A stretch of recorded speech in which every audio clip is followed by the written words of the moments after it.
16h46, bienvenue à vous si vous nous rejoignez sur BFM TV, édition spéciale pour l'adieu à Hugo Chavez. Beaucoup de personnalités du monde entier arrivent les uns après les autres. Vous allez découvrir ces images en direct donc de Caracas. On a vu Daniel Ortega, le président du Nicaragua, arriver, le président Piñeta donc du Chili, Mahmoud Ahmadinejad, le président iranien également. On a également vu Felipe d'Espagne ou encore le président Santos, le président colombien, saluer la foule bolivarienne. On va retrouver sur place et en direct pour BFM TV François-Xavier Ménage. François-Xavier, vous êtes au cœur de celles et ceux qui rendent un dernier hommage donc à Hugo Chavez. Ils sont des milliers. Des dizaines de milliers, certains se sont réveillés extrêmement tôt pour espérer être en première loge. Et ce qui est vraiment marquant, c'est peut-être de voir justement ce que portent ces personnes. Et vous avez sûrement vu ces images depuis 48 heures. Le rouge, cette forêt humaine de rouge, parce que le rouge, c'était celui évidemment de la révolution de Chavez. C'était aussi, et c'est aujourd'hui, le sang qui coule, la tristesse des Vénézuéliens. Voilà l'une des interprétations qui nous est donnée pour expliquer justement cette couleur rouge qui est portée par un nombre incalculable de personnes qui sont en train encore de converger vers l'académie militaire où se déroulent les cérémonies. Et puis, à côté de cela, il y a aussi ces slogans qu'on peut voir sur des t-shirts. Yo soy Chavez, je suis Chavez. Comme pour rappeler que Hugo Chavez, quand il s'adressait aux classes populaires, eh bien, il était membre de cette classe populaire. Et donc, en retour, voilà ce message que l'on voit. Il y a aussi un autre message qu'on peut lire qui est millionnaire. On est des millions, en quelque sorte, derrière Hugo Chavez. Et puis, il y a quelques instants, c'est un journaliste vénézuélien qui est venu nous voir et qui nous a dit surtout ne dites pas qu'Hugo Chavez est mort. Il a regardé le ciel, il a dit voilà, il est là-haut, mais il est toujours avec nous. Et ce journaliste, on comprendra bien qu'il n'avait peut-être pas la distance critique nécessaire pour évoquer cet événement, mais ça n'est pas le seul. À la télévision vénézuélienne, il y a un petit bandeau où il est écrit Hasta la victoria siempre, jusqu'à la victoire toujours, phrase emblématique du discours d'Hugo Chavez, et que l'on voit donc sur les écrans de télévision de certaines chaînes, en tout cas du Venezuela. François-Xavier Ménage, envoyé spécial de BFM TV à Caracas. Voilà, et sur ces images en direct de la télé vénézuélienne, donc vous voyez ces premières images du cercueil d'Hugo Chavez, donc le cercueil qui est exposé au public et devant lequel plus de 2 millions de personnes ont déjà défilé. Ce qui va nous conduire à parler un petit peu de sa maladie, de son cancer. Il s'est fait opérer 4 fois pour son cancer. Alors c'est vrai qu'il a communiqué peut-être un petit peu tardivement sur sa maladie, mais quand même avec une certaine transparence, de l'opacité aussi, puisqu'on ne sait pas vraiment de quel cancer il était affecté. Est-ce qu'il y avait aussi, via cette maladie, une volonté, entre guillemets, de communication pour se rapprocher du peuple encore un petit peu plus Au départ, non, honnêtement. D'ailleurs, au départ, et vous l'avez dit, on ne savait pas trop de quoi il était malade. Ensuite, il nous a dit que c'était un cancer. On ne sait pas vraiment de quel cancer. Donc, il n'y avait pas de stratégie pour utiliser la maladie, au moins dans un premier temps.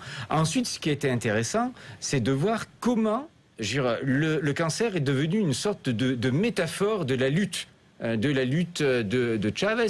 Chavez luttait contre l'impérialisme, luttait contre le capitalisme et il a lutté contre le cancer jusqu'à la fin. Et contre l'opposition. Et en même temps aussi, c'est vrai. Donc ça, après, oui, ça a été utilisé, ça a été instrumentalisé.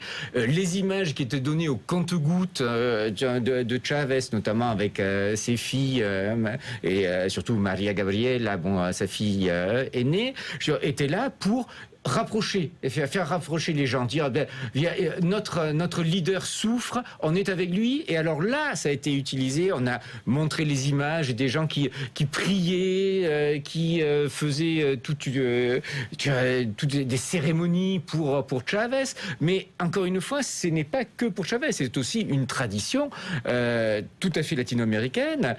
Quand Maradona a été malade, les gens venaient prier devant son hôpital, on avait des bougies, etc. Donc ça fait partie aussi d'un certain rituel. On va parler, en utilisant le terme, la idiosynkrasie, l'idiosyncrasie latino-américaine dans ce domaine-là. Ça, c'est sûr. Vous voulez réagir ? Oui, je voulais rajouter aussi qu'au niveau des sondages, donc une fois que la maladie a été annoncée officiellement, donc en 2011, on a vu quand même les sondages bouger, parce qu'il y a eu beaucoup de sondages l'année précédente des élections et bien entendu à partir de 2012, et on a vu les chiffres qui étaient plus difficile pour Chavez, eh bien, augmenté. Et là, on a vu l'effet effectivement de l'annonce, mais aussi cette annonce et cette métaphore, comme vous le disiez, a permis de reprendre un des thèmes de campagne présidentielle de 2006, de la présidentielle précédente, qui était celui de l'amour. Et donc, effectivement, si on aimait Chavez, il fallait le soutenir dans sa lutte contre le cancer, mais aussi dans sa lutte politique, puisque les élections allaient arriver. Et effectivement, on a annoncé, on a vu des élections très disputées avec l'opposition, ce qui était peut-être la première fois finalement qu'on était dans cette configuration-là au Venezuela. Et il a fallu que Chavez donne de sa personne, ce qu'il a fait. Bon, on voit aussi quelqu'un lui a reproché de s'être représenté là en 2012 en étant affaibli. Ce que généralement on reproche à des chefs d'État, même si bien sûr on peut se représenter malade. C'est peut-être pas très responsable de se représenter pour conduire le pays quand on n'est pas en forme physique pour le faire. Oui, mais c'est hasta la victoria siempre. Donc il faut se battre. C'est pas parce qu'on est malade qu'on va pas se battre. Vous avez vu sur les images de l'hôpital militaire dans lequel il a passé ses dernières heures, le slogan c'est la salud o nada, la santé ou rien. Bon, là, dans un cas comme ça a été malheureusement rien. Mais bon, sur un hôpital, on ne peut pas marquer la salud o la muerte, la victoria o la muerte. Donc c'est la salud o nada. Mais quand même, oui, on se bat quand même. Et ça a été utilisé. C'est un luchador. Voilà, c'est un lutteur. Ah oui, et puis pour son peuple, on voyait bien qu'il allait donner... pour rien au monde, il ne pouvait rendre son pouvoir finalement ou décliner avant d'avoir tout donné. On a vu d'ailleurs la nomination, alors elle aurait pu être justement non officielle avec un dauphin qui aurait été préparé à la succession. Pas du tout. Donc ça montre bien aussi que Chavez voulait rester aux commandes, aux manettes, jusqu'au bout. Lise Gosset, votre sentiment sur le cancer de Hugo Chavez? D'abord, je remarque quand même ce qu'il faut rappeler à nos téléspectateurs, c'est qu'il n'avait jamais finalement prêté serment. Il avait été élu avec une majorité de 56% des voix, mais il n'avait jamais pu prêter serment. Il y avait donc une sorte de flou artistique, entre guillemets, et le régime a tout fait pour faire avaler au pays, si vous voulez, le fait que bien que n'ayant pas prêté serment, eh bien les choses allaient bien et que tout allait continuer comme cela et que Maduro un jour serait président. Or, aujourd'hui, on assiste à une sorte de manipulation de la Constitution, puisque c'est le vice-président qui devient président par intérim, alors que les textes prévoient très clairement que c'est le président de l'Assemblée nationale qui aurait dû exercer cette fonction. Et puis là, on se demande si effectivement on ne va pas aussi tordre le cou à nouveau à la Constitution, en faisant que le Maduro, donc le vice-président, puisse se représenter aux élections, alors que la Constitution l'interdit. Donc on voit bien quelle liberté Chavez pouvait prendre avec les règles, finalement, à son avantage. Alors justement, sur ce point, un petit mot entre les relations entre Nicolas Maduro et le président de l'Assemblée nationale, Diosdado Cabello, qu'on dit partisan d'une ligne plus dure. Est-ce que les deux hommes sont des barons du chavisme, mais est-ce qu'ils s'entendent bien? Alors, baron, le mot... entre guillemets, entre guillemets, on est d'accord. Bon, il y a des barons du gaullisme, les barons du chavisme, je ne sais pas trop ce que ça signifie. Bon, effectivement, c'est deux tendances différentes. Maduro, bon, ça a été dit, c'est quelqu'un qui a eu une formation d'ailleurs à Cuba. Donc ça l'a aidé à la fois dans sa carrière, dans ses pratiques et dans ses stratégies. Donc il représente une aile qui est la loyauté, c'est la continuité. Est-ce qu'on peut dire plus modéré? Qu'est-ce que signifie modéré? Par rapport à quoi? Vous voyez, par rapport à Cabello. Cabello, ce sont les militaires. Il est lui-même militaire. Il a participé aux aventures militaires de Chavez, et notamment en 92. Et donc, il représente un autre pouvoir. Et là, c'est important, et je laisserai la parole à Adeline à ce sujet. Il représente autre chose, un autre courant. Je ne vais pas dire plus, moins, etc. C'est différent. Et c'est surtout, à mon avis, et c'est là que c'est important, c'est plus nationaliste. Pour ces militaires-là, parfois, Cuba est un peu encombrant.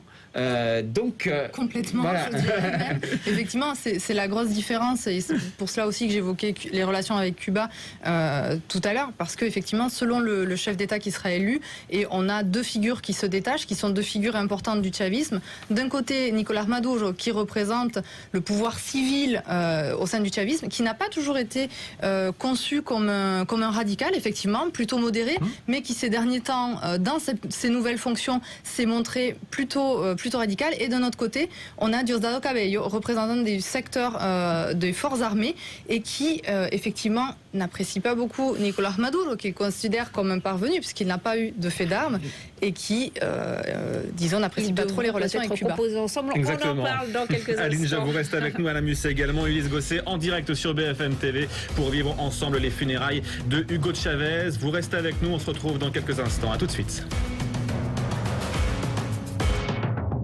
Demain, dans 7 jours BFM, reportage avec ces chrétiens qui attendent un nouveau pape, un curé de campagne de 77 ans, un jeune prêtre, des étudiants marseillais ou Monseigneur Barbarin qui, lui, participe à la désignation du pape. Quelles sont leurs attentes, leurs espoirs, voire leurs revendications? 7 jours BFM, demain soir à 18h. BFM TV, première chaîne d'info de France.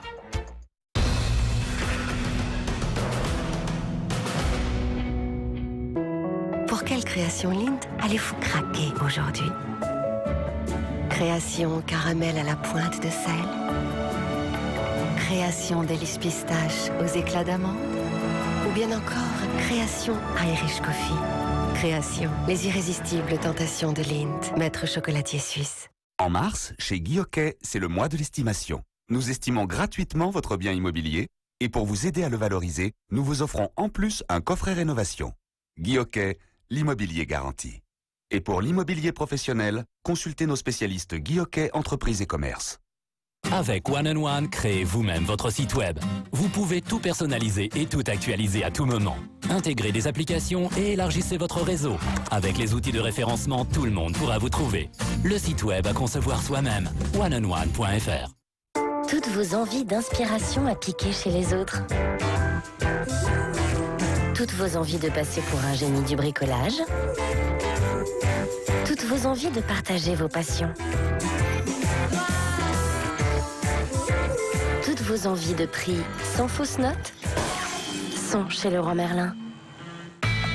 Leroy Merlin et vos envies prennent vie. Harder, better, faster, stronger.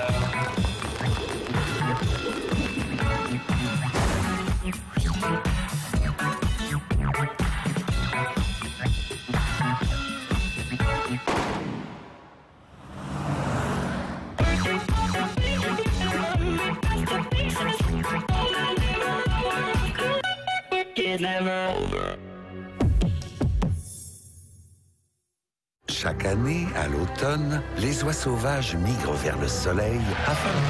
Ah oui, et chaque année, Paul et Céline touchent leurs 100 000 € à Keno gagnant à vie. Et les filles, cette année, je vous apprends le looping. Oh zut, j'ai raté ma photo. On recommence? Gagner une fois, c'est gagner jusqu'à 100 000 € tous les ans. À vie. Nouveau Keno gagnant à vie, des pépettes à perpète. FDJ.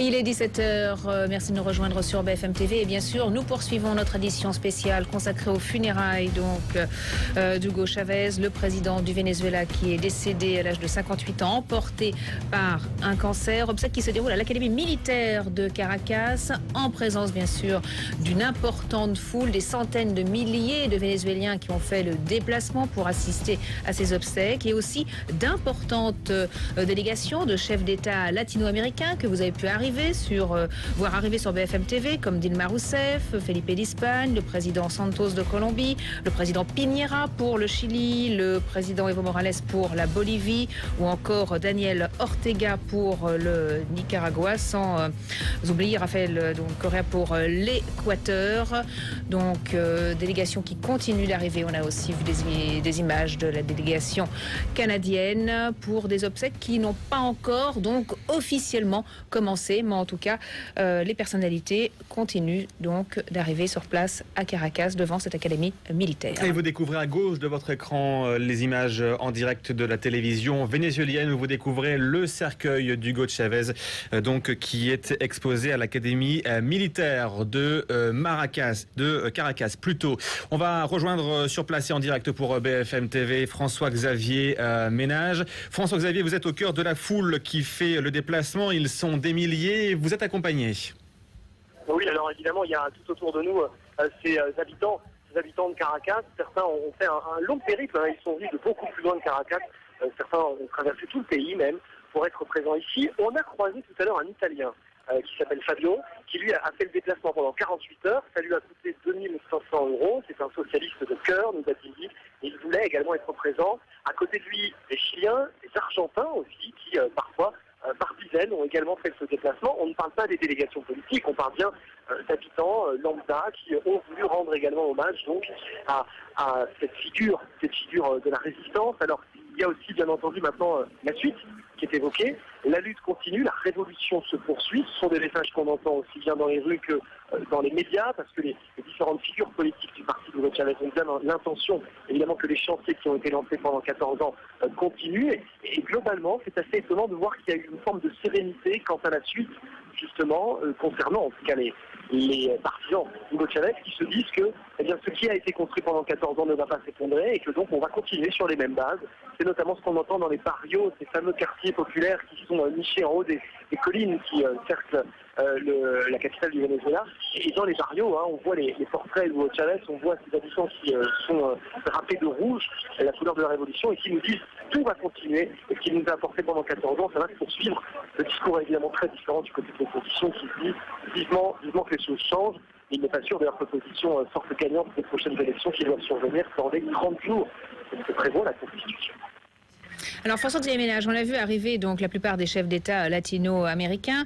On a vu aussi arriver certains des alliés très controversés d'Hugo Chavez, comme l'Iranien Mahmoud Ahmadinejad ou le Cubain Raúl Castro, ce qui nous rappelle quand même que Hugo Chavez était ami avec beaucoup de dictateurs.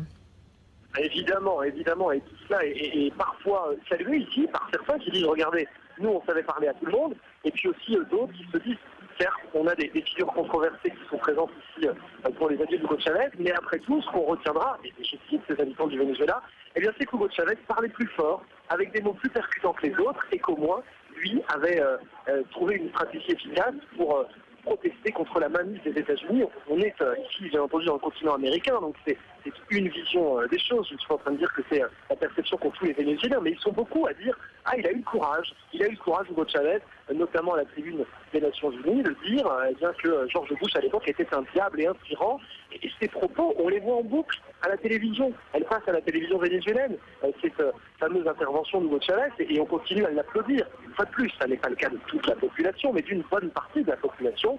Et donc, aujourd'hui, la présence d'Ahmadinejad, ou bien encore du président de la Biélorussie, avec qui Hugo Chavez avait de bonnes relations, et bien là aussi, c'est l'autre photo de famille en quelque sorte, mais la plus importante, c'est de voir l'écrasante majorité des chefs d'État ou des gouvernements du continent latino-américain qui sont présents ici pour cet adieu à Hugo Chavez.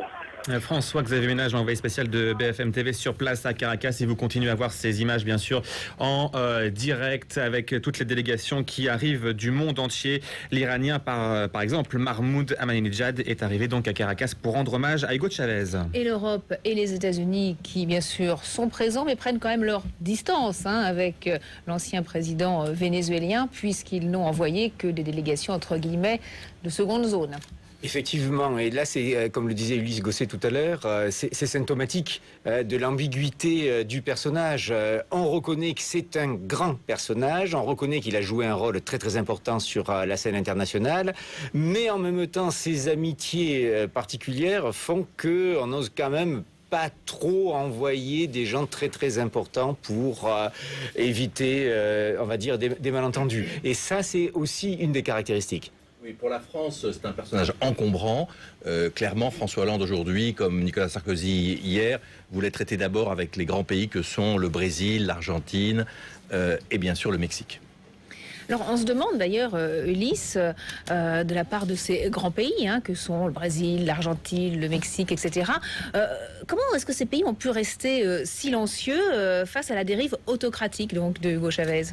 Je dirais d'abord, parce que peut-être sans vouloir offenser personne, qu'il y a une forme de tradition, je dirais, latino-américaine, d'une forme de péronisme et de tribun populaire qui, donc d'abord en Argentine avec Perón, bien sûr, mais aussi dans d'autres pays, il y a une tradition, je dirais, de coup d'État, d'autoritarisme, de mélange donc d'élections et non pas de manipulation de la démocratie, mais en tout cas une adaptation au mode local, je dirais, de la démocratie. Donc c'est pour cela aussi que c'était difficile pour eux de contester, même si, il faut quand même le rappeler, en dépit de tous les travers du régime et les dérives autoritaires, Chavez a été quand même élu au suffrage universel et personne ne l'a contesté, même les observateurs internationaux qui se sont rendus sur place. Et puis c'est un partenaire.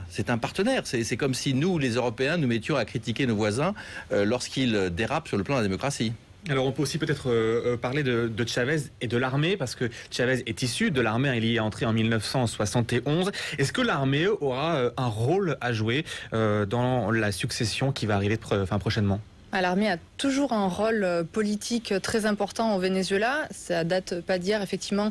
Et je rejoins ce que dit Ulysse à propos du pouvoir fort. Ça vient de là. Le rôle, l'image du militaire et aussi le rôle du militaire en politique et ceux du caudillo. On peut remonter jusque-là pour voir cette tradition, disons, de gouvernement assez fort, ou en tout cas, même sous les démocraties, de personnalités assez fortes, finalement, à la tête du gouvernement. Et ce rôle de l'armée, il est très important, notamment si on a une certaine continuité avec Maduro, parce qu'il va falloir composer avec ce Cabello qui est présenté comme un frère depuis quelques semaines, mais finalement on peut aussi se douter qu'il va y avoir des tensions qui vont émerger entre les deux hommes et que Maduro soit va se radicaliser, soit va devoir un petit peu peut-être calmer sa politique pour ménager justement tout le secteur de l'armée qui est plus du côté de Cabello, donc l'actuel président de l'Assemblée nationale. Alors parlons un petit peu aussi de l'opposition, puisque là on a l'impression que les jeux sont faits, peut-être le sont-ils, dès lors que Hugo Chavez avait quand même préparé très largement sa succession. Donc l'opposition autour d'Enrique Capriles, quelqu'un d'assez jeune, puisqu'il a une quarantaine d'années. Oui, c'est un jeune avocat, c'est quelqu'un qui est brillant, il faut dire ce qui est. Bon, je ne partage pas ses idées, mais peu importe, c'est pas moi qui vote au Venezuela. Mais n'empêche, il a réussi à imposer autour de lui une certaine union, alors que les partis sont vraiment très très fragmentés. Les partis, et c'est, je pense franchement une spécialité du Venezuela, se reproduisent par scissiparité. Souvent. Vous avez un parti qui va faire plop-plop, et vous avez deux partis, etc., etc. Bien, il a réussi autour de sa personnalité à agréger un certain nombre de partis qui au départ auraient préféré sans aucun doute se présenter tout seul. Il y a eu des primaires. Il y a eu des tensions aussi. Et il y a eu des tensions fortes. Il a réussi quand même à s'imposer, et il semble qu'il ait réussi à s'imposer même maintenant pour la prochaine élection. Alors, est-ce qu'elle a des chances de remporter la prochaine élection, donc cette opposition, et à défaut, est-ce qu'elle peut déstabiliser le pays ? Alors, je pense que, pour répondre à votre dernière question, la déstabilisation du pays, personne ne l'attend, surtout pas l'opposition qui parle d'union nationale et qui a suivi vraiment les consignes de messages de paix envoyés par Maduro dès lors de l'annonce du décès de Chavez. C'est vraiment, le discours était ponctué de ce mot, la paix, la paix, la paix, le respect. Donc, de ce côté-là, je pense qu'il y a une vision assez commune. Et par ailleurs, il faut rappeler que l'opposition aujourd'hui, je pense qu'on peut dire qu'elle est sur la pente ascendante. Elle a repris, elle a réintégré le Parlement en 2010. Elle a fait un très bon score au présidentiel, même si Enrique Capriles Radonski a connu une défaite. Et donc, elle se doit d'être là. Et le fait est que, comme vous le disiez, on constate toujours une certaine unité autour de Capriles. Cette unité, elle n'est pas gagnée. Il va falloir aussi travailler pour la maintenir. Mais on doit compter avec l'opposition. Ulysse ? Oui, j'ai une question pour vous. On a vu que Chavez, à l'origine, avait tenté par 2 fois d'arriver au pouvoir par les armes, par un coup d'État. Et finalement, il a choisi la voie des urnes et il a été élu. Est-ce qu'aujourd'hui, un pays comme le Venezuela pourrait connaître un nouveau coup d'État, ou bien est-ce qu'on a vraiment tourné cette page de l'Amérique latine et de ses dirigeants avec des uniformes militaires? Je croyais que c'était qu'on avait tourné la page des coups d'État, mais ce qui s'est passé en 2009 au Honduras nous a montré que c'était pas vrai, qu'il pouvait y avoir encore des coups d'État. Alors pas du tout à l'ancienne mode avec des hordes de militaires avec leurs chars d'assaut. C'est pas Pinochet. Voilà, ouais. Exactement. C'est pas ça. Mais on voit qu'on peut déboulonner un président en utilisant le système juridique, constitutionnel, etc. Et donc, au Venezuela, ça vous semble possible? Et proposer des élections derrière. Ça a été fait aussi au Paraguay. L'année dernière avec Lugo, qui a été déboulonné, débarqué par un coup d'État constitutionnel. Donc, je pensais honnêtement que c'était terminé, et je me rends compte que c'est pas terminé. Et comme par hasard, ce sont chaque fois des présidents de gauche qui sont déboulonnés, et pas des présidents de droite. Donc, effectivement, là, la paranoïa ce qu'on qualifiait de paranoïa du côté de Chavez, elle est justifiée. On voit bien que quand il y a des leaders de gauche et qui essayent, Lugo, son principal défaut, c'était d'avoir pensé à faire une réforme agraire. Donc, il a touché quelque chose de très fort. Eh bien, on l'a débarqué. On voit à l'antenne donc Nicolas Maduro, donc le vice-président, qui à 19h prêtera serment et deviendra donc le président par intérim. Donc jusqu'aux prochaines élections. Jusqu'aux prochaines élections dans 30 jours, théoriquement. Dans moins de 30 jours. Moins de 30 jours, Ulysse. Alors, on va peut-être voir cette image donc du cercueil tout d'abord, mais aussi d'une photo qui a été prise hier par une agence, là où on voit vraiment. Alors, ça, c'est vraiment très intéressant parce que c'est un document qui nous montre pour la première fois ce cercueil ouvert avec une plaque de verre qui permet aux visiteurs d'apercevoir le visage de Chavez. Et là, sur cette photo, on voit vraiment les personnages clés de cette cérémonie, avec à gauche donc le vice-président Maduro qui va prêter serment cette nuit et qui va devenir président jusqu'aux prochaines élections. Et puis devant lui, l'ancien président Lula du Brésil qui est venu avec l'actuelle présidente Dilma Rousseff qui a fait le déplacement. Et puis juste à côté avec les lunettes noires, c'est la fille de Chavez qui, vous savez, Chavez était divorcé, il n'y avait donc pas de First Lady au Nicaragua, et c'est sa fille que l'on voit là avec les lunettes qui jouait ce rôle entre guillemets de First Lady et qui avait un rôle très important dans l'appareil du régime. Donc cette photo-là est importante à deux titres, sur le plan d'ailleurs international, mais aussi ça nous montre comment les Vénézuéliens donc qui vont pouvoir défiler pendant 7 jours encore devant le corps donc de l'ancien président Chavez pourront l'apercevoir. Il faut dire que les photos sont interdites plus rapprochées que là. On ne pourra pas voir, sauf si évidemment les choses évoluent, mais on n'a jamais vu depuis qu'il est mort le visage embaumé de Chavez. Peut-être le verra-t-on un jour, comme on a vu celui de Lénine, mais c'est très contrôlé. Embaumé, normalement. Alors que il devrait être dans les jours qui viennent. Honnêtement, au bout de 7 jours, je ne sais pas à quoi il va ressembler. Même bien au frais. C'est un peu la question à poser ce matin dans la presse. Oui. L'embaumeur était interrogé. Il disait voilà, moi, je vais embaumer Hugo Chavez, mais je ne sais pas dans quel état est le corps aujourd'hui. Exactement. Voilà. Oui. Et ça c'est un problème technique, on va dire, mais quand même, on ne peut pas présenter non plus aux gens qui viennent honorer la mémoire de Chavez un visage qui va être quand même ravagé par les effets de la mort. Alors il semblerait que la cérémonie va peut-être bientôt commencer. Vous le disiez tout à l'heure, les funérailles c'est toujours très long donc dans les pays d'Amérique latine. Non, c'est pas que c'est très long. Comme je dis, de toute façon c'est long parce que ça fait partie. C'est vrai qu'on s'attendait au début de la cérémonie il y a déjà une petite heure, et là les délégations continuent toujours d'arriver, mais peut-être que là les choses semblent se préciser puisque l'on est à l'intérieur de l'église avec le cercueil donc d'Hugo Chavez qui est exposé, donc sa mère, donc on voit sa mère, vous voyez sa mère, oui, c'est ça, c'est elle, oui. Donc qui est bien sûr au premier rang et en pleurs, et la famille bien sûr qui vient la soutenir. On va justement retrouver notre envoyé spécial à Caracas, François-Xavier Ménage. François-Xavier, donc c'est vrai qu'on a vu longuement arriver les délégations du monde entier, surtout d'Amérique latine, pour assister à ces funérailles. Est-ce que la cérémonie va commencer ou alors encore pas tout de suite ? On est au Venezuela, ça peut prendre du temps. Voilà ce que nous disait un journaliste de la télévision vénézuélienne justement. Donc il va falloir probablement être patient. Vous entendez cette petite fille, Nicole, elle est en train de dire Chavez. Regardez, elle est habillée avec La couleur rouge qu'on voit chez ceux qui veulent soutenir la révolution. La petite Nicole et toute sa famille qui se sont réveillés très tôt ce matin pour être parmi les premiers à être présents ici. Puis, il y a un homme dont la parole est intéressante ici, il s'appelle Francisco. Alors Francisco, vous vendez ici des objets religieux en mémoire de Chavez. Vous avez vécu dans 5 pays à travers le continent latino-américain. Vous êtes originaire de Colombie et vous nous dites que cet homme, Chavez, c'est lui qui avait la voix la plus forte sur tout le continent. Tenía la voz la más fuerte de todo el continente. Sí, claro. Vous savez, Chavez était un homme avec beaucoup de charisme, avec beaucoup d'amour et de force. Et cette force avec laquelle il parlait, c'était vraiment incroyable. Le peuple le comprenait.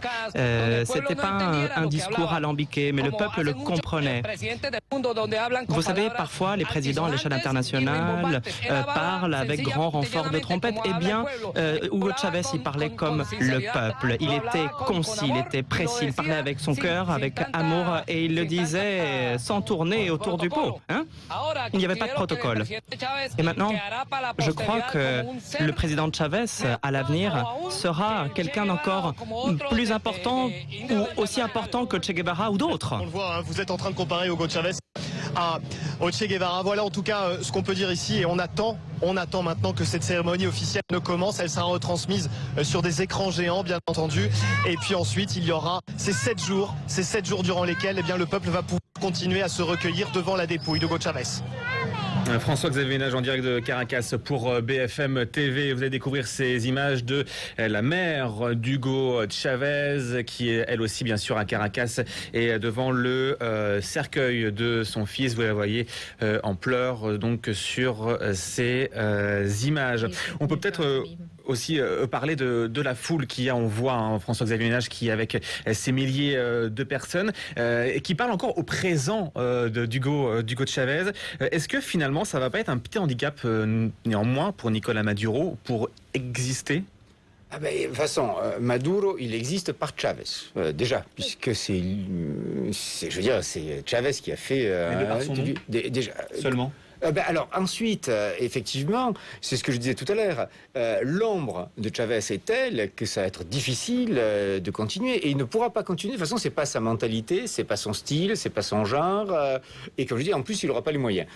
Donc, il va se retrouver évidemment bloqué. Encore une fois, si c'est lui, c'est assez marrant parce on dit, ça y est, c'est Maduro, il n'a pas encore prêté serment comme président intérimaire, et que déjà on le considère comme le prochain président.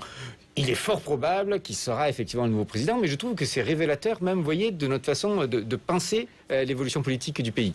Alors, est-ce qu'il y a vraiment une véritable attente des Vénézuéliens à ce qu'ils poursuivent la feuille de route d'Hugo Chavez?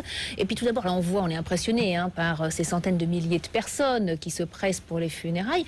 Mais qui sont-ils? Est-ce que toutes les couches de la population sont représentées dans cette marée humaine ou pas? Alors majoritairement, il s'agit des classes populaires. On sait que la base du chavisme, c'est à peu près 30% de la population, dont la grande majorité se trouve effectivement appartenir à ces secteurs-là.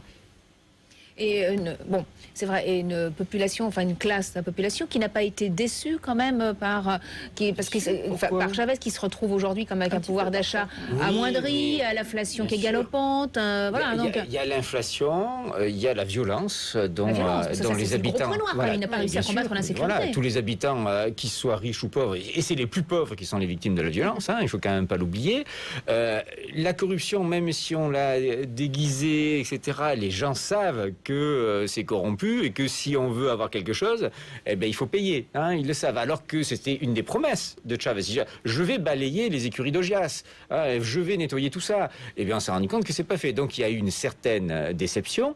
Mais cette déception est compensée, encore une fois, ça a été bien dit par ce monsieur colombien qui venait vendre ses petits gris-gris à l'image de Chavez. C'est compensé par l'image de Chavez, par le discours, par la rhétorique et par le fait aussi, et on a quand même tendance à l'oublier, que quand on parle de lutte anticapitaliste, on dit « Ah oui, mais tout ça c'est de la rhétorique, tout ce qu'on voudra ».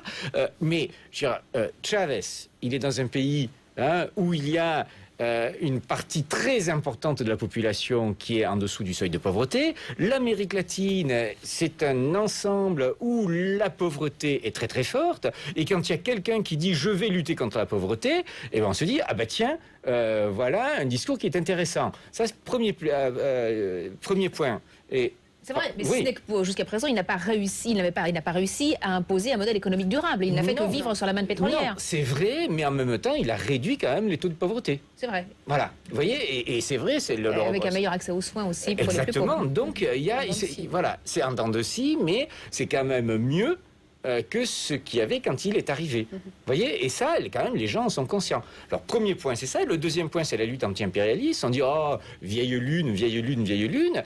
Mais je regrette, le continent le continent américain est quand même dominé depuis des décennies par les États-Unis. Il y a eu des interventions militaires, il y a eu des coups d'État organisés, il y a eu des dictatures qui ont été soutenues jusqu'au bout par les Nord-Américains. Donc, quand il y a quelqu'un qui dit écoutez, non, maintenant c'est fini, on a tendance à l'écouter. Au Nicaragua, la dynastie Somoza a régné pendant 60 ou 70 ans, dans 60 ans, parce qu'il y avait le soutien des États-Unis. Et ça, c'est un petit peu partout pareil. Donc, ce n'est pas complètement en l'air qu'il proclame une lutte contre l'impérialisme. Et on va retrouver en direct sur BFM TV, l'envoyé spécial de BFM TV, donc sur place à Caracas, François-Xavier Ménage. François-Xavier, que nous allons retrouver donc dans quelques instants, puisqu'il y a un petit problème de liaison.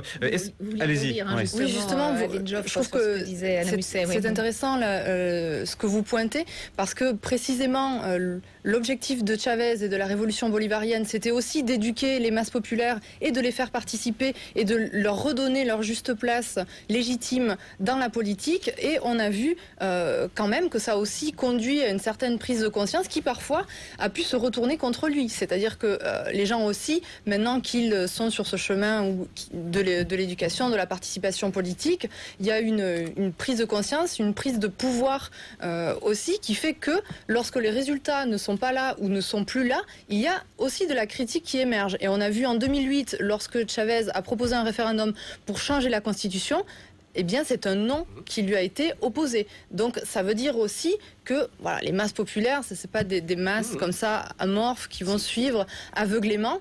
Il y a aussi un mécontentement qui se fait savoir, mais il y a cette image, effectivement, de l'avant Chavez et une volonté de préserver certains acquis.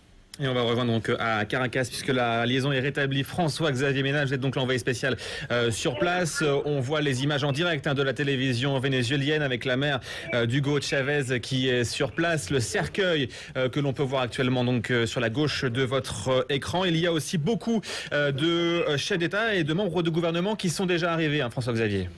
Oui, à commencer bien sûr, et depuis plus de 48 heures, par la présidente argentine, par également la présence hier du président du Pérou qui est arrivé sous les honneurs et avec les caméras de télévision qui filmaient l'événement comme si on était, toute proportion gardée, sur la croisette à Cannes, parce que c'est arrivé de chefs d'État de tout le continent latino-américain pour le gouvernement vénézuélien et pour ceux qui succéderont aux places importantes dans les prochains mois, les prochains ministres et peut-être le prochain président. Mais tout ça, c'est une image très importante qui se négociera aussi, l'image d'un continent latino-américain qui veut dire adieu à Hugo Chavez. Et ça fait extrêmement chaud au cœur des Vénézuéliens que l'on rencontre dans la rue ici et qui sont très fiers de voir que il y a une portée dans cette mort et que, bien entendu, il y a surtout beaucoup de symboles. Ce qui est intéressant à voir aussi, c'est que ces habitants ici, et je reviens sur ce qu'on entendait à l'antenne il y a quelques instants avec l'une de vos interlocutrices, c'est vrai qu'il y a un regard critique, sauf que ce regard critique dans les rues à Caracas, on n'entend pas beaucoup, et y compris même au sein de l'opposition. On était hier avec une femme qui a eu un rôle assez important ces derniers mois et ces dernières années ici, et bien même elle disait quand même, avec la mort d'Hugo Chavez, qu'il y a au moins en apparence une certaine forme d'unité du pays, en tout cas une image qui est montrée d'un pays qui est nombreux pour rendre hommage à Hugo Chavez, et que ça fait chaud au cœur, qu'on aime ou non d'ailleurs Hugo Chavez. Et dans les barrios, ces fameux quartiers qui sont nichés sur les collines de Caracas, eh bien, dans ces quartiers populaires, là aussi, on nous dit que Hugo Chavez n'a peut-être pas tout bien fait, mais que lui au moins faisait, qu'il parlait avec beaucoup plus de justesse, que le reste de la classe politique. Justement, François-Xavier Ménage, qu'est-ce qu'ils retiennent,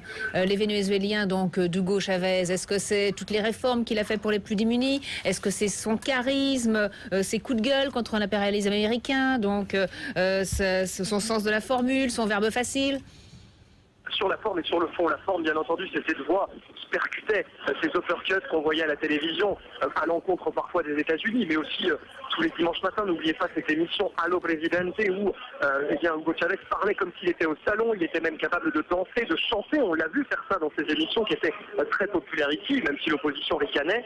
Et puis sur le fond, notamment dans les barrios, on nous dit, écoutez, Hugo Chavez, il avait l'argent du pétrole, mais il a permis à Cuba d'aider bien des choses, et en échange, Cuba a amené des médecins et des professeurs dans ces fameux barrios qui étaient laissés pour compte parfois auparavant. Il a aussi augmenté beaucoup le salaire minimum, qui est un des plus importants sur le continent, c'est ce qu'on nous dit ici. Et il a aussi permis un meilleur accès à la santé, donc on le voit. Il y a quand même eu des réformes qui se sont faites, mais l'opposition dit, tout ça c'était des petites touches, c'était un travail de mosaïque, mais le pays n'a pas changé véritablement depuis 15 ans. Donc on a tout de même deux versions qui s'affrontent, bien entendu, aujourd'hui, en ce jour d'hommage national à Hugo Chavez. Merci beaucoup, François-Xavier Ménage, en direct de Caracas pour BFM TV. Et vous restez bien sûr avec nous à suivre la suite de l'édition spéciale sur BFM TV. L'adieu à Hugo Chavez, vous le vivez en direct et sur BFM TV. A tout de suite. –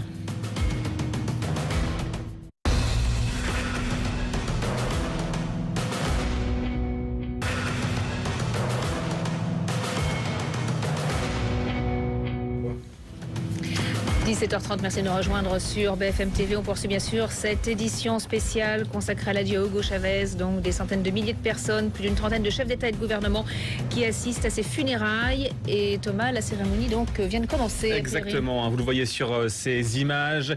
Hugo Chavez qui est applaudi par toutes les personnes qui sont assises et autour de son cercueil. La cérémonie qui va donc maintenant pouvoir commencer. Vous voyez donc que tous les chefs d'État présents également se lèvent et sont applaudis. Oui, en fait, c'est ça, on applaudit tous les invités, et notamment d'Amérique latine, du Nicaragua, de Bolivie. On a vu le président de Bolivie, et là, tous les invités se lèvent. C'est la chapelle mortuelle où sont rassemblés en fait tous les chefs d'État qui sont venus pour la cérémonie. Le peuple, entre guillemets, est tenu à l'écart. C'est quand même une cérémonie très encadrée, alors qu'on avait vu depuis le décès de Hugo Chavez beaucoup de manifestations dans la rue. Là, le peuple est tenu à l'écart, et ce sont seulement les dignitaires qui sont présents. On va retrouver François-Xavier Ménage donc en direct de Caracas pour BFM TV. On le disait donc, François-Xavier, vous nous disiez tout à l'heure que ça pouvait prendre du temps au Venezuela, mais là la cérémonie a bel et bien commencé. Oui, alors on ne sait pas maintenant combien de temps elle va durer cette cérémonie, mais ce qu'il faut savoir, c'est que tout autour de ce dispositif officiel, il y a des dizaines de milliers d'habitants qui, pour certains, se sont levés à 4 ou 5 heures du matin pour espérer être au plus près et aux premières loges. Et parmi ces habitants, il y a des habitantes, elles sont autour de nous. C'est notamment le cas de Fanny. Et on va parler avec Fanny de cette image, l'image des présidents et des chefs d'État du continent latino-américain qui sont presque tous réunis. A propósito de los jefes, ¿cómo se siente? Bueno, nos sentimos muy felices de todos los jefes que nos están très heureux de la visite de tous ces chefs d'État, des présidents du monde entier qui sont venus de l'Amérique latine, de tous les pays. Et nous en sommes très reconnaissants parce que nous savons qu'ils aimaient vraiment notre président et nous savons que notre président vivra éternellement à travers nous, avec nous. Et nous allons ensuite voter pour le président M. Maduro comme président parce que c'est la mission que notre président nous a commandé. Et nous lui disons que nous l'aimons. Il vivra toujours avec nous. Et c'est vraiment une phrase, c'est une phrase qu'on entend beaucoup ici. Il vivra toujours, siempre vive. C'est vraiment cette phrase et ces slogans qu'on entend ici dans les rues de Caracas. François-Xavier Ménage, l'envoyé spécial de BFM TV à Caracas pour BFM TV. Et Ulysse Gossé, on voit toujours ces images, bien sûr, des chefs d'État qui sont applaudis pour les cérémonies. Et ils sont 32 au total. Oui, c'est assez extraordinaire. On voit là le président iranien Ahmadinejad applaudi. Ça lui arrive pas souvent à l'étranger, bien sûr, et peut-être même pas beaucoup en Iran non plus, puisqu'il est très critiqué là-bas aussi. Mais donc effectivement, c'est une cérémonie assez extraordinaire, je dirais très latino entre guillemets, avec tous ces chefs d'État qui s'applaudissent eux-mêmes, qui se lèvent les uns après les autres. Là, on voit le dauphin Felipe d'Espagne qui a fait le déplacement. Et on a vu tout à l'heure donc d'autres dirigeants du Nicaragua, de Bolivie, du Brésil. Et donc, après cette introduction, entre guillemets, là, on voit le vice-président Maduro, donc, qui est un personnage important, puisqu'il va être ce soir intronisé comme président. Il va prêter serment à 19h heure locale. Et on apprend à l'instant que l'opposition boycottera la prestation de serment de Nicolas Maduro ce soir à 19h. Ça vous paraît normal ? C'est logique, puisque, comme l'a dit tout à l'heure Ulysse Gosset, c'est quand même un coup tordu à la Constitution, quand même. Donc, logiquement, parce que c'est le président de l'Assemblée nationale qui aurait dû assurer cet intérim selon la Constitution. Bien sûr. Et là, on voit le vice-président qui prend le pouvoir, d'une certaine manière. Mais encore une fois, c'est un tir... C'est comme... Ça casse un petit peu le consensus, quand même, hein, qu'il y avait depuis la mort de Hugo Chavez. Oui, ça casse le consensus, mais pas dans ce sens-là. C'est-à-dire que là, c'est juste une opposition à une pratique qui ne correspond pas au pied de la lettre à la Constitution. Donc il n'est pas censé être démocratique, finalement. Voilà, mais du côté de l'opposition, on reste quand même toujours dans le consensus sur la tristesse et sur le fait qu'il faut quand même honorer le président défunt. La musique, on n'entend pas. Oui, on va donc écouter la musique en direct. Écoutez donc pour la cérémonie.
Adeline Joffre, vous qui êtes chercheur à l'Institut des hautes études d'Amérique latine, je crois qu'il est important de parler de cet orchestre qui est en train de jouer l'hymne national. Oui, on voit effectivement ce moment de solennité qui est dirigé par Dudamel, donc qui est le célèbre chef d'orchestre vénézuélien, qui dirige le non moins célèbre orchestre juvénile du Venezuela, qui est composé uniquement d'enfants et de jeunes gens issus des barrios de Caracas, mais aussi de province. Donc c'est un orchestre très célèbre au Venezuela qui a été créé dans les années 50, je crois, et donc qui est vraiment un des symboles finalement de cette réussite aussi que les classes populaires peuvent avoir, et aussi de ce droit légitime finalement à la réussite, au succès, et qui a été beaucoup repris, beaucoup mis en avant aussi par Hugo Chavez. C'est un orchestre, donc il y a plusieurs qui tourne beaucoup à l'international aussi et qui a plusieurs lieux, disons, aussi dans le pays. Il y a Caracas, mais il y a aussi d'autres formations, c'est le mot que je cherchais, à l'intérieur du pays. Oui, et c'est quelque chose qui est important parce que ça fait partie de cette politique d'intégration des couches populaires par la culture, qu'on retrouve pas seulement d'ailleurs au Venezuela, mais qu'on va retrouver en Argentine, dans des quartiers pauvres, les villas argentines. On va créer des orchestres juvéniles pour dire, voilà, regardez, ce ne sont pas des monstres, ce sont des gens qui sont sensibles à la culture. La preuve, ils peuvent s'occuper de Mozart. Alors c'est très très bien, et en même temps c'est quand même d'une très très grande ambiguïté. Ça veut dire que s'ils n'ont pas accès à Mozart, ils ne peuvent pas être intégrés. Et ça veut dire aussi qu'on les extrait de leur monde pour les mettre dans un autre monde qui n'est pas nécessairement le leur au départ, et ça pose ensuite des problèmes d'adaptation. J'ai une étudiante qui avait travaillé et qui travaille toujours sur la musique justement dans ces quartiers populaires argentins de Buenos Aires. Ça crée parfois des déphasages terribles quand ils partent en tournée et qu'ensuite ils reviennent dans leur quartier après avoir vu ce qu'était un grand hôtel. Ils se disent qu'ils ont compris ce que voulaient dire les inégalités sociales. Donc au-delà de tout l'appareil du régime vénézuélien, il y a effectivement 32 chefs d'État et surtout donc tous les grands dirigeants d'Amérique latine, du Brésil au Mexique en passant par la Bolivie et la Colombie, car Chavez était quand même le symbole finalement de ce renouveau latino-américain et cette volonté d'indépendance, d'émancipation par rapport aux États-Unis, même si c'est un pays donc qui est beaucoup moins important en termes économiques que le Brésil.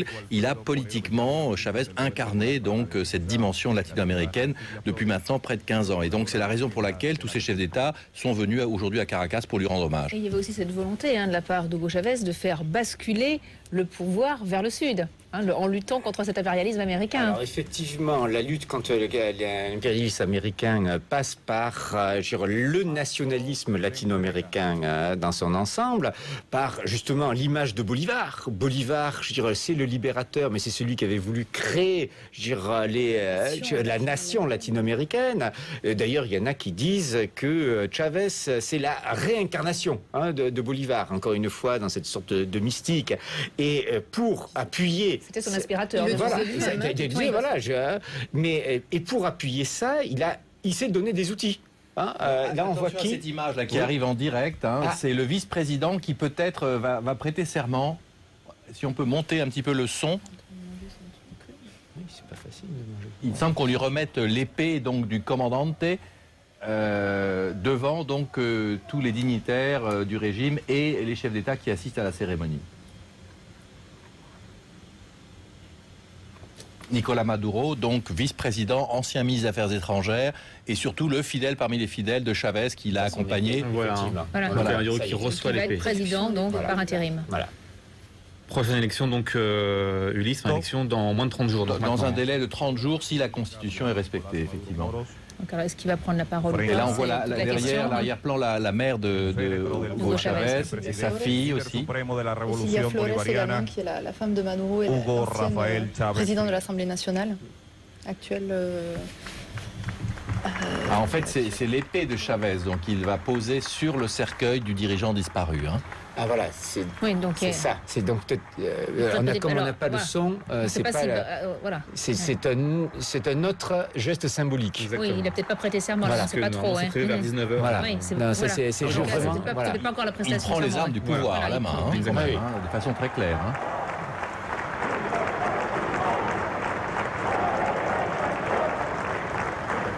Et Adeline l'a dit, c'est la reproduction de l'épée de Bolivar. Effectivement. Bolivar qui était son mentor. Le modèle. Et dont il se déclarait être la réincarnation. Plusieurs fois, il laissait un siège libre à côté de lui. C'était le siège de Bolivar qui était en permanence avec lui. Entre muchos que se conservan del Libertador. La espada fue fabricada en Lima. C'est l'épée qui a été fabriquée à Lima, effectivement. L'épée du libérateur, du Libertador, Simón Bolívar. Sobrina del Libertador, a quien el gobierno nacional se la compró por 120 bolívares. Et qui a été acheté par le gouvernement vénézuélien pour 120 bolívars. Este dispuso la conservación de la espada en el Museo de Bolívar. Et dont la conservation a été confiée au musée de Bolívar. Caminando por América Latina. Est-ce que les compagnons de putsch de Chavez sont là maintenant à des postes de généraux est-ce qu'ils sont au pouvoir à Caracas? Ce sont ses proches, ses amis, ses fidèles? Diosdado Cabello, par exemple. Qui est-ce? Eh bien, c'est le président de l'Assemblée nationale. Ah, c'est un ancien militaire bien lui-même. sûr, et il a participé au coup de 92. Hein. Et plusieurs ont occupé des postes importants.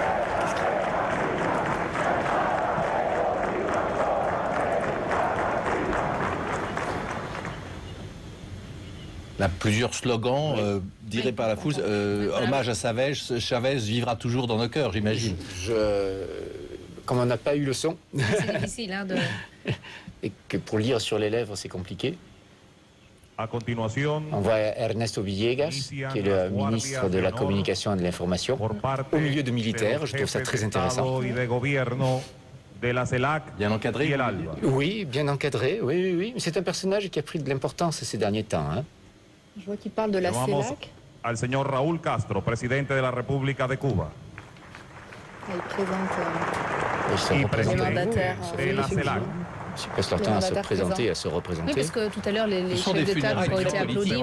Puisqu'on s'applaudit entre chefs d'État, on crie des slogans révolutionnaires, bolivaristes, on montre l'épée du Libertador.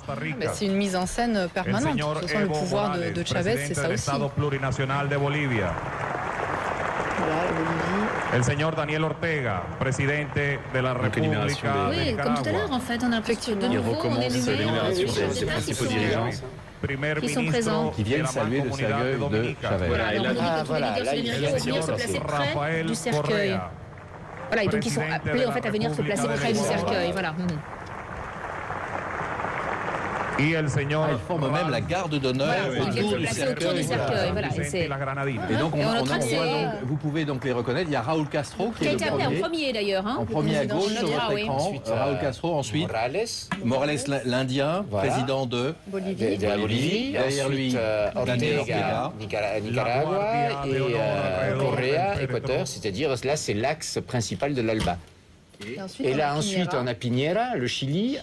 C'est Cristina, j'arrive pas à voir. Est-ce que c'est la présidente d'Argentine? On dirait pas. Non, elle dirait pas. Non, je pense que c'est bizarre, ça.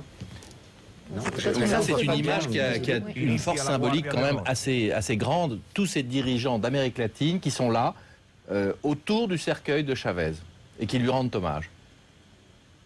Ça fait référence justement à ce que vous disiez aussi, l'impact qu'a eu Chavez au niveau politique et au niveau de l'intégration politique de l'Amérique latine. Il y a eu cette remise vraiment sur le tapis, j'allais dire, de l'intégration politique et non plus seulement économique. On a vu que la communauté andine d'ailleurs est tombée un peu en désuétude et que le Venezuela a finalement intégré de manière effective le Mercosur. Et pourtant, tous les pays d'Amérique latine n'étaient pas sur la même ligne politique que le Venezuela. Toujours pas. Mais l'UNASUR, l'Union des Nations Sud-Américaines, c'est quelque chose qui s'est formé, pas du tout sous la houlette de Chavez, mais Chavez, pas sous la houlette... Surtout sous l'impulsion du Brésil. Voilà, quand même.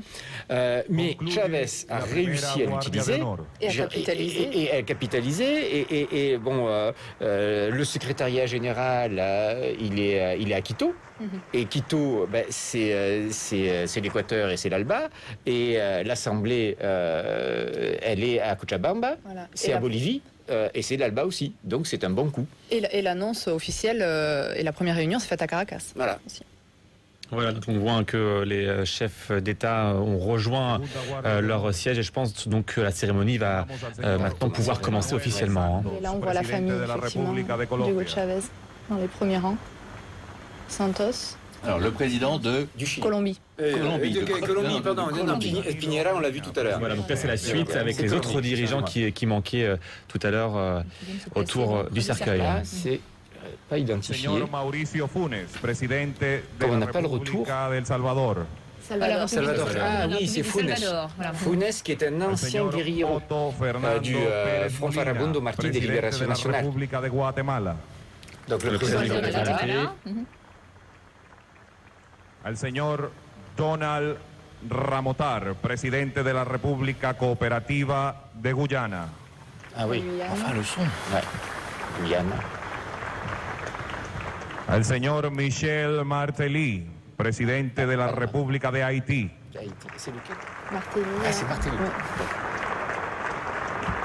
On va retrouver Al justement señor François-Xavier Baldwin Spencer, primer Donc vous êtes à ministro de Caracas et Antigua vous y voyez ces Barbuda. images comme nous, François-Xavier. Vous allez peut-être pouvoir nous les commenter. Alors évidemment, c'est très très impressionnant de voir, ce que nous disent les Vénézuéliens en tout cas, de voir ces photos de famille qui démarrent ici. Beaucoup l'attendaient, hein, de voir tous ces chefs d'État converger vers Caracas pour rendre un hommage à Hugo Chavez. On le sait, ces personnalités politiques ne sont pas toutes de la même couleur que Hugo Chavez, la même couleur politique, ils n'ont pas toutes les mêmes opinions, mais visiblement, en tout cas, il y a une sorte de communion aujourd'hui, communion politique, en tout cas pour dire que ce que Hugo Chavez a fait, eh bien, peut être salué, au moins pour partie. Voilà ce que nous laissent entendre les quelques délégations diplomatiques que l'on a pu voir et qui sont évidemment à côté de ces chefs d'État. Ce qu'il faut voir en ce moment, à l'instant où l'on se parle, c'est qu'il y a des écrans géants qui sont installés autour de ce dispositif qui est très très officiel et où la population ne peut pas rentrer. Et que les habitants du Venezuela sont pour certains en train d'applaudir, les autres ont les yeux grands, ouverts, et se disent, ça y est, on a ces photos, en tout cas de l'Amérique latine, qui est bien entendu en train de parler, sinon d'une même voix, en tout cas dans un même lieu, et c'est important.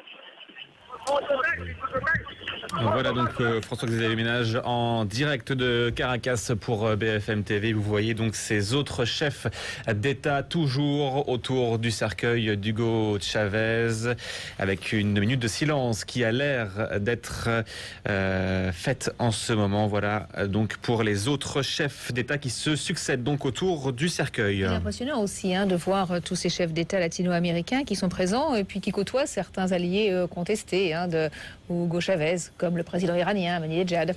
Oui, mais bon, encore une fois, Hugo Chavez, il ne pouvait pas ne pas venir, parce que les liens étaient quand même forts, même si ils étaient discutables, ils sont là.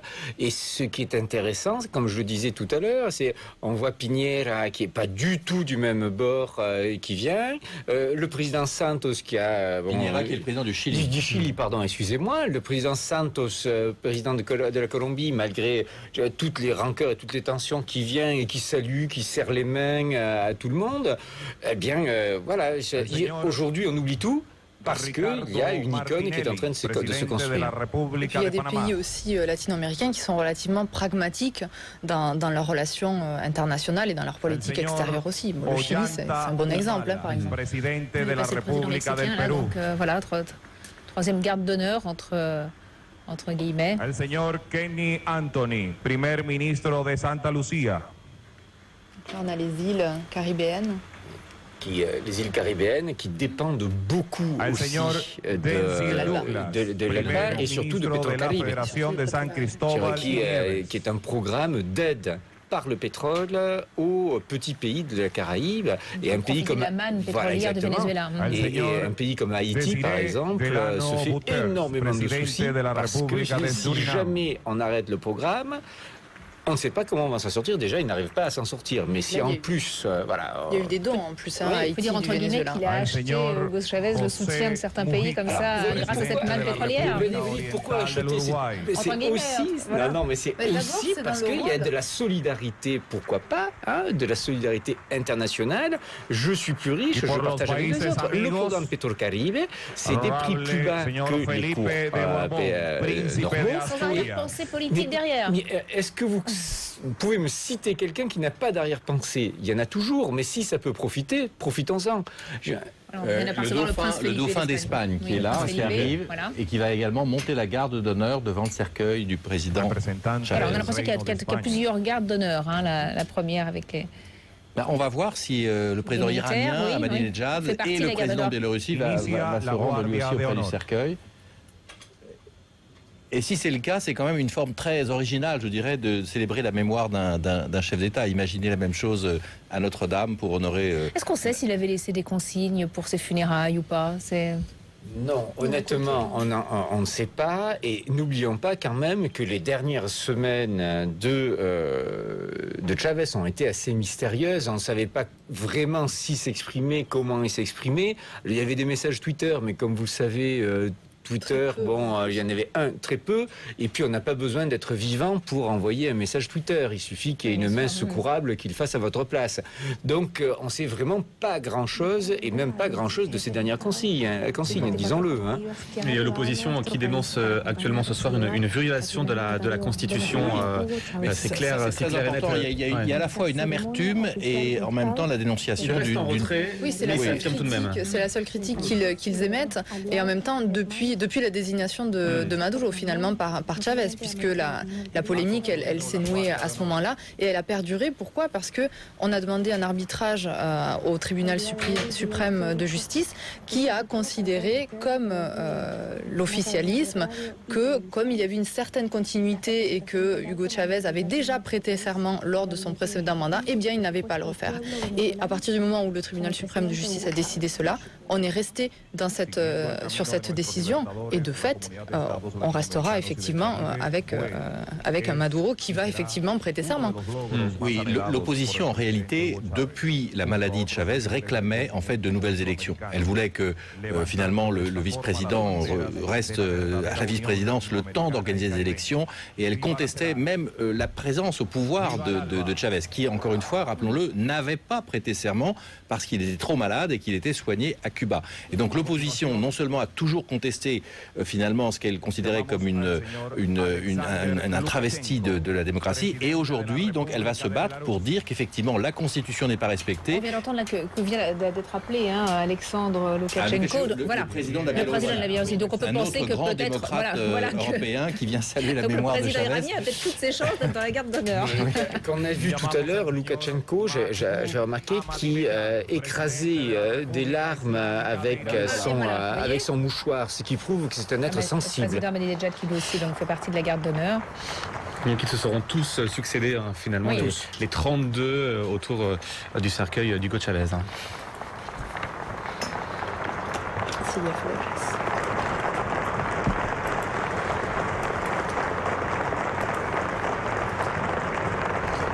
C'est les deux seuls, ils vont rester. Oui, c'est assez étonnant de voir ça. Les deux seuls, c'est comme un symbole finalement. C'est assez symbolique. Ahmadinejad et Loukachenko, deux tout seul. Applaudi aussi. Et applaudi. Je trouve que c'est une image assez forte qui va rester, qui peut rester, parce que est-ce que c'est vraiment le meilleur choix pour encadrer Chavez, puisque c'est quand même deux personnalités qui sont très contestées à l'intérieur même de leur propre pays. Mais je ne sais pas comment on a pu faire ce choix-là. Et qu'est-ce que ça signifie pour l'avenir aussi?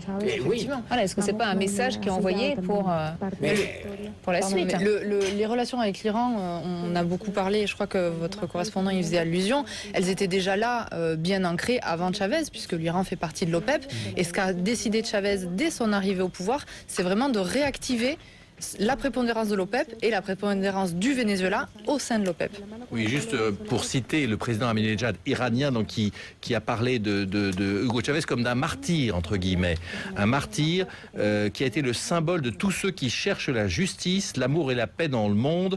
Hugo Chavez était le principal allié de Téhéran, donc une citation qui en dit long sur ses relations entre le frère Hugo Chavez, pour reprendre l'appellation qui était celle du président iranien. Donc effectivement c'est très fort, mais c'est peut-être aussi contre-productif, car ça geste une ombre, disons, sur l'image de Chavez, qui veut apparaître comme l'homme du peuple, mais qui avec la présence de deux dictateurs, cette fois deux dictateurs patentés, qui vient d'embrasser voit son image quand même quelque peu écornée par leur présence à ses côtés. C'est ce qu'on avait vu surtout avec Muammar Kadhafi et avec le soutien aussi à Bachar el-Assad. Longuement applaudi également, vous le voyez. Non, en fait, ce sont des funérailles révolutionnaires, bolivariennes.